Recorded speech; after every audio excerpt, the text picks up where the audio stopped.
U-Sky Network Midnight News.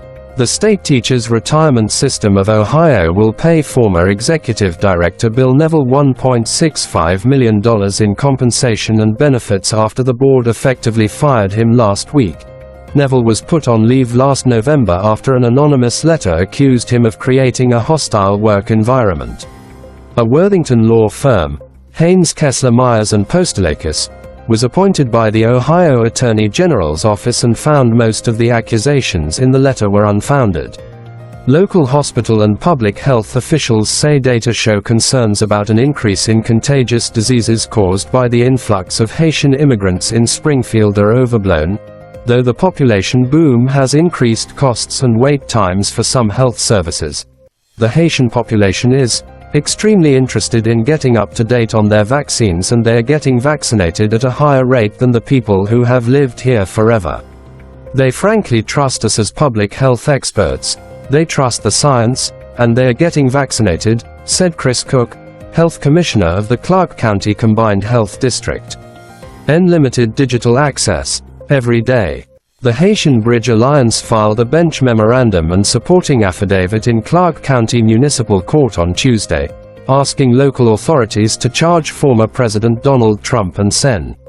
J.D. Vance with multiple criminal offenses related to claims they made about Springfield's Haitian community. The memorandum was filed by Gerline Joseph on behalf of the national nonprofit the Haitian Bridge Alliance, HBA, asking a municipal court judge to charge Vance and Trump with disrupting public services, making false alarms, 2 counts of complicity, 2 counts of telecommunications harassment and aggravated menacing. The Oba said there is a need to give gratitude to God for the peaceful 2024 gubernatorial election and protection from evil. The Oba of Benin, Oba Ewuare has declared a 2-week fasting and prayer for peaceful elections and bountiful harvest. A statement by Chief Stanley Abamoni, Asere of Benin on Tuesday, quoted the Oba as inviting all sons and daughters of Benin Kingdom, indigenes, and non-indigenes in Edo State to participate. From September 26 to October 9, 2024, fasting will take place daily from 6 a.m. to 6 p.m. Quote, the Oba said there was a need to give gratitude to God for the peaceful 2024 gubernatorial election and protection from evil. He said there was also the need to ask God for a bountiful harvest and peace in homes, families, and the state. The Central Bank of Nigeria, CBN, has raised its monetary policy rate, MPR, to 27.25% from 26.75%, to moderate inflation, which currently stands at 32.15%.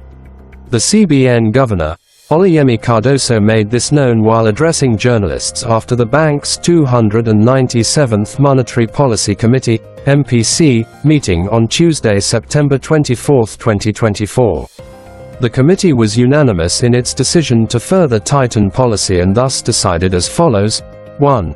Raise the MPR to 27.25%, Cardoso said. The new rate reflects an 8.5% increase in interest rates. He added that the MPC also raised the cash reserve ratio, CRR, of deposit money banks by 500 basis points to 50% from 45%. He said, the MPC decided to retain the asymmetric corridor around the MPR at plus 500 to minus 100 basis points. It also raised the cash reserve ratio of deposit money banks by 500 basis points to 50% from 45% and merchant banks by 200 basis points to 16% from 14% and retained the liquidity ratio at 30%.